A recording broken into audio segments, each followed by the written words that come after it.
kalau kita baca misalnya Sirah Nabawiyah itu, bahwa pendeta Yahudi itu tahu nubuat akan hadirnya seorang Rasul yang kemudian kita yakin itu Rasulullah. Misalnya pendeta Bukhara itu ya, yang pendeta melihat Bukhara atau bahkan Waraqah bin Nawfal, paman daripada istri Rasulullah. Mereka memang mengenal yang akan datang sebagai nabi itu, mengenal seperti mereka mengenal anaknya sendiri. Dari mana? Nah, itu yang menurut saya teorinya, mereka mempunyai gulungan-gulungan kitab yang memang ada tulisan tanda-tanda tentang nabi yang akan datang itu. Tetapi kalau kita periksa di sini dan di sini sekarang, Bang, itu nggak ada. Nggak ada.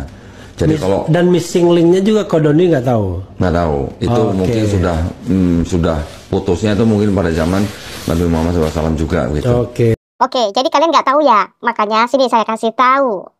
Waraqah bin Nawfal adalah seorang pendeta yang diceritakan dalam Sirah Nabawiyah, sekaligus ada dalam hadis Sahih Bukhari nomor 3, nomor 4572, 6467, dan banyak lagi data yang saya pegang. Yang kedua, Nasrani. Menurut cerita, Waraqah bin Nawfal dan Khadijah adalah seorang Nasrani dan bukan Kristen. Menurut Kisah Para Rasul 24 ayat 5, Nasrani adalah sekte sesat atau disebut bidat.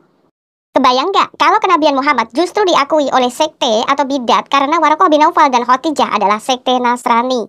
Lain katanya, sudah sesat menyesatkan orang lagi. Yang ketiga, kenabian Muhammad terlalu dipaksakan. Memaksa Alkitab Kristen wajib mengakui kenabian Muhammad.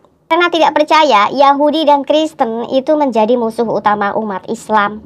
Perhatikan, emang pernah umat Islam menyerang kitabnya orang Nasrani? Enggak, yang diserang itu kitabnya orang Kristen. Tapi bagus, Don Ditan barusan juga mengatakan bahwa Alkitab atau Bible tidak ada nubuatan tentang kenabian Muhammad karena hanya menubuatkan nabi palsu setelah Yesus. Jadi, kalau Bani bingung Islam masih ngotot ngemis kenabian Muhammad dalam kitab Kristen adalah nabi palsu. Ketika pendeta Bukhari mengatakan bahwa dia mengetahui ada tanda-tanda untuk nabi yang akan datang itu, bisa disebutkan bahwa nabi akan dipayungi dengan awan, pohon yang menunduk, bahkan nanti ada tanda di punggung. Di sini tuh udah nggak ada, Bang. Gitu. Kalau di sini ada, ceritanya mungkin bisa berbeda gitu.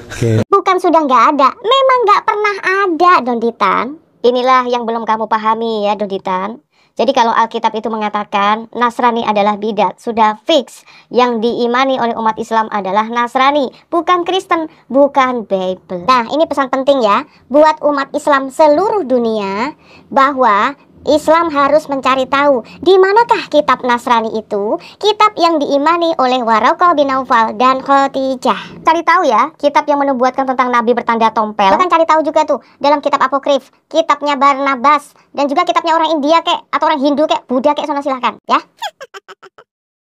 Makanya karena nggak ada. Dan di dalam Quran kita juga disebutkan bahwa di Quran surat Al-A'raf ayat 197 bahwa mereka beriman kepada nabi yang ummi, yang dalam tanda kurung ya, namanya tertulis di dalam Taurat dan Injil. Sedangkan di sini tidak ada namanya, di sini juga tidak ada namanya. Jadi menurut saya ini bukan Taurat dan Injil yang dimaksud Quran gitu maksud saya. Betul. Artinya, polemikus muslim sejagat raya ini ternyata salah sasaran menyerang iman Kristen dalam Bible. Karena menurut Islam, Taurat dan Injil yang diimani umat Islam bukan kitabnya orang Yahudi dan Kristen, tapi Taurat Injil versi kayangan yang bukti ceritanya cuma dongeng yang diturunkan. Terbukti, karena hanya agama Islam kalau mempertanyakan kitab Islam itu disebut menghujat. Allah mengira semua manusia itu punya daya pikir sama seperti umatnya, padahal kami adalah umat pemikir. Next ending. Jika kenabian Muhammad ternyata tidak ada dalam kitabnya orang Kristen, bahkan kitab Nasrani pun tidak ada, kesimpulannya, Al-Quran telah menubuatkan Al-Quran sendiri.